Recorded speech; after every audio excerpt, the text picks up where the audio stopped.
ତା ସାଙ୍ଗରେ କଥା ହଲୁ କିଲୋ? ଏ ଗୀତା ବୋଧେ ସାଙ୍ଗରେ। ଫେର କଣ ଜ୍ଞାନ ଦଉଥିଲା ତତେ? ନା ତା ଦିଅର ସୁରାଟରେ ଗୋଟେ ଗହଣା ଦୋକାନରେ ଥିଲା ନା। ହଉ ସେ ମାଲିକ ପାଖରୁ ବହୁତ ସୁନା ଗହଣା ନେଇକି ପଳେଇ ଆସିଛି। ହଉ। ସେଇ ସୁନା ଗହଣା ବିକିକି ଏବେ ଗୋଟେ ବିଜନେସ କରିବ ଆଉ। କି ବିଜନେସ ଲୋ? ଏଇ ସେଣ୍ଡ ସେଣ୍ଡ ହାଣ୍ଡ। ଲୋ ଏଇ ଯେ ପୁରୁଣା ଗାଡି କିଣିଲେ ଗୋଟେ କଣ କହନ୍ତି ନା? ଓ ସେକେଣ୍ଡ ହ୍ୟାଣ୍ଡ। ହଁ। ହଉ କି ସେ ପୁରୁଣା ଗାଡି ବିଜନେସ କରିବ ନା କଣ? ନା ଗୀତା ଭାଉଜ ତ କହୁଥିଲା ସେ ଏମିତି ଗୋଟେ ବିଜନେସ କରିବ କେହି କରିଥିବେନି ସେ ବିଜନେସ। କି ବିଜନେସ ଲୋ? ଧର ଗୋଟେ ପୁଅ ବାହାରେ ପଇସା ପତ୍ର ନାହିଁ, ହଁ ସେ ବାହା ହେଇ ପାରୁନି, ହଁ ତାର ଗୋଟେ ସ୍ତ୍ରୀ ଦରକାର। ହଁ ତୁମେ ସେଠୁ ଯାଇକି ଭଡାରେ ନେଇକି ଆସିଲ, ହଁ ତୁମର ପସନ୍ଦ ହେଲା ରଖିଲ, ନହେଲେ ପଇସା ପତ୍ର ହେଲେ ତୁମେ ଅଲଗା ଝିଅ ବାହା ହେଲେ ତାକୁ ନେଇକି ଫେରେଇଦେଲ। ହଁ ହଁ ହଁ।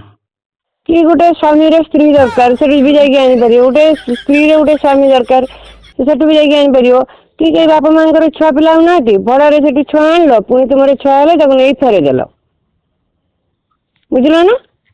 ନା ତ କିସ ତାର କହୁଛୁ ଆଉ। ଧରେ ତ ଆମ ପାଖରେ ପଇସା ପତ୍ର ନାହିଁ, ହଁ ଆମର ଗୋଟେ ପୁରୁଣା ଗାଡି ହେଲା, ତୁମେ କହିଲ ପଇସା ପତ୍ର ହେଲେ ନୂଆ ଗାଡି କିଣିବା, ସେଇଭଳିଆ ବିଜନେସ। ଓହ ତ କହିବା କଥା ଯେ ପଇସା ପତ୍ର ନାହିଁ ଚଳିଆ ମାନେକେ ତମେ ଭଡାରେ ଆଣିପାରିବ, ସେଠି ସ୍ତ୍ରୀ ମିଳିବ, ଘଇତା ମିଳିବ, ଛୁଆ ପିଲା ବି ମିଳିବେ। ହଁ।